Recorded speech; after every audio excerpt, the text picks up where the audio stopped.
What is good, YouTube, man? Today I'm back with you guys, with the nation, for another video. And today, man, the Raiders were busy. So we had some news, we had some this, we had some that. But before I get into today's video, you already know I gotta give a big shout out to my boy Willie Snead yet again, coming in clutch. Well, guess what? Another thumbnail. So gotta give a big shout out to my dog. If you want more Raiders content, go check his page out. It's at IC_Nate. Go follow him, show him some love, you know, do what we do best. But let me get into today's topic, because guess what? There are some things I want to touch up on, man, and it's not all just stuff that happened today. But number one thing, the Raiders are on a bye week, right? That's very good. Come off, you enter your bye week in the best way possible, right? You win, you dominate, you assert yourself. Your defense has another great performance. Your quarterback has another great performance, probably one of the greatest performances this season we'll see. I mean, we're talking about a 91% completion percentage performance.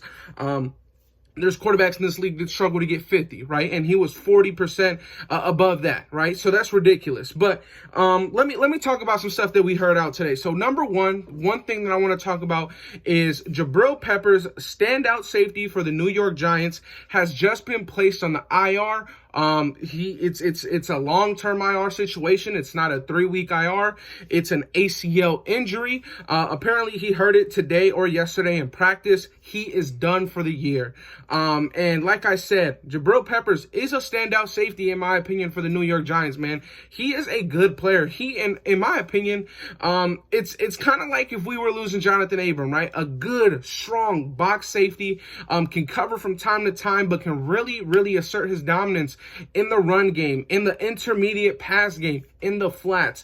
That's what Jabril Peppers is, man, but he also has the range and the ability to go over the top as well, man. So Jabril Peppers, placed on the long-term IR, out for the year, will not face the Raiders in our Week 9 matchup going in to New York against the New York Giants in Week 9. So they're without that player. Who knows what else they'll be without, man. The New York Giants have been killed with injuries this season, whether it's Saquon Barkley, whether it's Melvin Ingram, their wide receivers, whatever. So we'll see.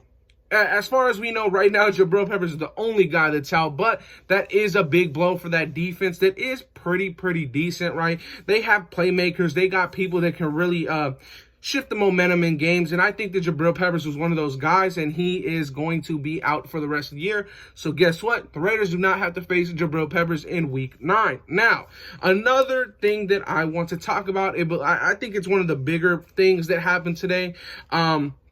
We signed 2 veteran wide receivers in the offseason, man, and both are now gone. Number one, John Brown. I was very excited about the pickup of John Brown. You know, with Nelson Agholor being gone, we wondered who was going to take the role of the explosive playmaker. We didn't know what we had in in Henry Ruggs just yet, so we wanted to see a guy that has proven it, and we wanted to bring him in. We brought in John Brown. He was gone, right? He left before the season even started. Now, another veteran wide receivers, former Saint, former Raven, a very good run blocking receiver, hadn't really had the best in the pass game since leaving the Saints, is now free agent wide receiver Willie Snead. Now, this one's a little bit off because he did request his release. I did not see this coming whatsoever. I'm not gonna lie to you guys. I didn't see this happening, man. You know, the Raiders, I believe, won on his birthday. He played a good amount. But it seems to be that him and his agent came on an agreement that with the play time he was getting, it was gonna be tough for him to earn another contract, right? So this year, his contract was just a 1-year kind of prove it type deal, and he's not getting enough reps right now with the Raiders offense being so good where it's at with Henry Ruggs, with Brian Edwards, with Hunter Renfrow, with Foster Moreau. He wasn't really getting the reps, right? He wasn't really getting the reps. And honestly, Zay Jones has beaten him out, right? And that's not something that I expected coming into the season, man. So he's our fifth receiver on the depth chart, or he was our fifth receiver on the depth chart. So apparently he requested his release. We granted it. He is no longer with the roster. He is no longer on the team. Once a Raider, always a Raider, man. He didn't have the best performances with us whatsoever. He struggled to catch the ball. Him and DC never really got it clicking, but I wish him the best of luck, man. There's no ill feelings towards this guy at all. He's good dude. I'm glad that we won on his birthday, right? At least we can get him out with that. I hope he can go get a contract elsewhere, maybe return to the Saints, which do need help on the receiving side of the ball. But he is no longer with us. That's a bit of a shocker, kind of not. But another thing that we heard today, former All-Pro, Pro Bowler, pass rusher, recently acquired by the Pittsburgh Steelers, one of the Raiders' biggest targets in the offseason, Melvin Ingram has now been quote-unquote put up on the trade block. He is available to be traded. Right now, and multiple teams since that has been posted and rumored, there has been a couple of teams that have been linked to already being on the phone with the Pittsburgh Steelers staff. And guess what? You can already see it now.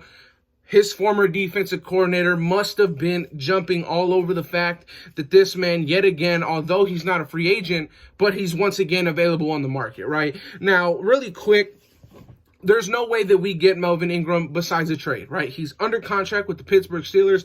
I feel like right now they're kind of just seeing what they can get out of him. What is his market, right? Because they do have a really, really solid young pass rusher. I think his name is Highsmith, number 56. They kind of want to develop him more, right? And right now, Melvin Ingram isn't getting much reps on the outside. He's really just getting a lot of his reps as the stand-up inside rusher, which is something that I love, man. So I really think that right now the Pittsburgh Steelers are kind of just in the waters, testing the waters. What can teams give up for Melvin Ingram? Me personally, I would love to bring this guy in. We have struggled against quarterbacks that are mobile. I think Lamar Jackson had 70 yards rushing. So did Jalen Hurts, and Jalen Hurts is not a good quarterback. I would love to see us bring him in for the right price. Nothing crazy. I think at most you trade him, you give up a 6-rounder at the very most, and I think that that's already pushing it a bit. This is a guy who's at the end of his career, but what I will say, he is no slouch of any kind, man. One thing that I love about him the most is his versatility. There is not one position on the defensive line that he cannot play. This man can play the Leo. He can play the big defensive end, the 5-tech defense end. He can even play on the inside as a stand-up rusher, man. This dude is ridiculous when it comes to versatility. I would love to bring him in as a mentor for our young guy, Malcolm Kuntz. I mean, you watch the film on Melvin Ingram. He has still been disruptive this season. His stats so far in 6 games, he's recorded 1 sack, a pass breakup, 17 quarterback pressures, 6 quarterback hits, 2 tackles for loss. He's still productive. He's still productive. I would love to bring him in, reunite him with his former defensive coordinator. This is somebody that I wanted us to bring in earlier in the offseason. And when I saw that he was signing with the Steelers, it kind of stung just a bit. But now that he's on the open market, I would love for us to see, potentially bringing him back. This is a system that he knows by like the back of his hand. This is a system that he's had his greatest success in. I would love for him to come back and be able to teach guys like Malcolm Kuntz more things, bring more competition. He might be able to teach Clee some things, teach Solly some things, Carl Nassib some things, right? And it never hurts for us to have an extra Leo, right? Because you see a lot of times when we're not in our base defense, we don't have a Leo. We don't, because Malcolm Kuntz is not ready to play the Leo. Carl Nassib is not built for it. Neither is Max Crosby. Neither is Cleveland Ferrell. So we don't have a backup Leo position that Gus Bradley likes to use in his base defense. So if he comes in, he would be amazing. He would be amazing as far as pass rush depth, right? Because I do think that at this point he would just be depth. But I do think he would bring some amazing competition. production. Like I said, 17 quarterback pressures, 6 quarterback hits, a sack, 2 tackles for loss. This dude is no slouch. He is no slouch. I would love for us to get a Gus Bradley reunion when it comes to Melvin Ingram. I have my fingers crossed when it comes to him. I want to know what you guys would give up for Melvin Ingram, if you guys want him, if you guys don't. I just think you can never have too many pass rushers. And another thing I want to talk about, man, a big point of emphasis and kind of a little, kind of panic part about this team, a position group that we were kind of panicking about was the offensive line, right? And the offensive line got hit with a lot of steam back-to-back weeks when we lost against the Chargers and when we lost against the Bears, and rightfully so. They played horrible football. The offensive line has played horrible football, but up until now, these past 2 weeks, the play calling has really helped to these guys' strengths, and you can tell. I mean, this last week, PFF graded Colton Miller, our Raiders left tackle, recently extended left tackle Colton Miller. He was ranked number 1. Out of 52 offensive tackles that played in week 7, he was ranked the best offensive tackle this past week. Nobody at that position, either left or right, graded higher than him, played a better game than him, and that's big, right? That is really big.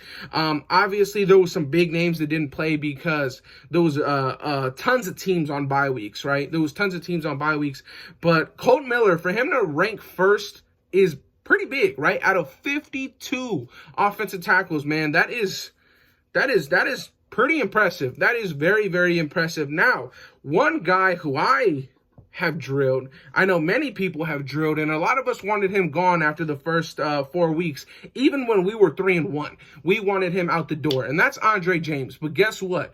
This man, Andre James, this past week ranked 3rd. He ranked 3rd amongst all centers, all 25 centers that played week 7. He was 3rd, and that's above Jason Kelce, who we played, and a bunch above Rodney Hudson, who we traded. And I'm not here to say by any means that he's a better center than Jason Kelce or Rodney Hudson, but when you're grading higher than those two guys, it's pretty difficult, right? Because Rodney Hudson's a great pass blocker, and Jason Kelce is a great run blocker. So when you can grade above both of those guys, it shows some big things. It shows some talent. It shows some potential. And the biggest thing of all, it shows improvement, right? That I feel like that's a very big thing that we've saw. Not just those two players, but our left guard, former 3rd round pick, John Simpson, or 5th round pick, my bad. John Simpson ranked 11th out of 51 offensive guards that played in week 7, man. That is very good by the left side and the middle of our offensive line, right? Obviously, Alex Leatherwood still struggled. He only had, I believe, 1 penalty last week. Didn't play a bad game, and Brandon Parker, the right side, still has some things to get better. But you got to think about it, man. The Raiders are about to hopefully get Richie Incognito off the IR coming out of this bye week, going into week 9. So that's an immediate upgrade over John Simpson, right? And Colton Miller is that guy. We know he is. Andre James, if he can stay at the rate that he's, just improved at, I will say that these last 2 weeks, I've seen Andre James create some massive gaps for our running backs. And that's the kind of stuff that I love, man, because as an offensive lineman, or as a former offensive lineman, I played, the best thing that a coach can call is a run right behind you, man. I feel like that's the funnest time as an offensive lineman, right? Because you know that the team is riding on your back. You're about to create a hole for your guys, and potentially you're about to break a big one, man. So run blocking should be the funnest point for an offensive lineman, right? Because, when you're pass protecting, you're going up against some monsters in the NFL, right? And not saying you're not going up against any monsters in the run game, but I'm happy. I'm really happy. This is a guy that we signed on a 4-year, $12 million extension, or 3-year, $12 million extension, $4 million a year. So I'm really happy that he had a big week, right? 3rd amongst 25 centers that played. That's That's very good. That is very good. You're saying that only 2 guys graded higher than him this past week. Very happy with the growth of the offensive line. Hopefully, with this bye week, you can get Richie Incognito back. Hopefully, he can get some first-team reps, right? And then this offensive line can only get better, right? It can only get better. Then you can have Jermaine Illuminor rotating in. You can have John Simpson rotating in once Richie Incognito comes back, because I am a believer that Richie Incognito will be back without a doubt. And hopefully, you know, with the consistency of Alex Leatherwood staying at guard for the rest of the season will just help him, right? I think that's consistency between an offensive line group is everything, right? You have to get reps as a group, as a unit, or else you're not really going to gel and you're not really going to move forward, right? You're really not. But with all that being said, Raider Nation, that was a lot of news. I liked it. I like doing these videos, not just always doing live shows and that kind of stuff. But I'm ready. I'm glad, you know, we made some moves today. Hopefully we can get a deal done with Melvin Ingram. If we don't, it's not the biggest thing in the world, but I love the fact that we are kind of aggressive, and he's only been on the market for a couple hours and we're already linked to him. I love the fact that we're a little bit aggressive in that spot, in that perspective. But that'll be it for today, Raider Nation. Let me know your thoughts and opinions on all the things I just said down below. And yeah, like, comment, and subscribe if you're new. And I'm out. Peace.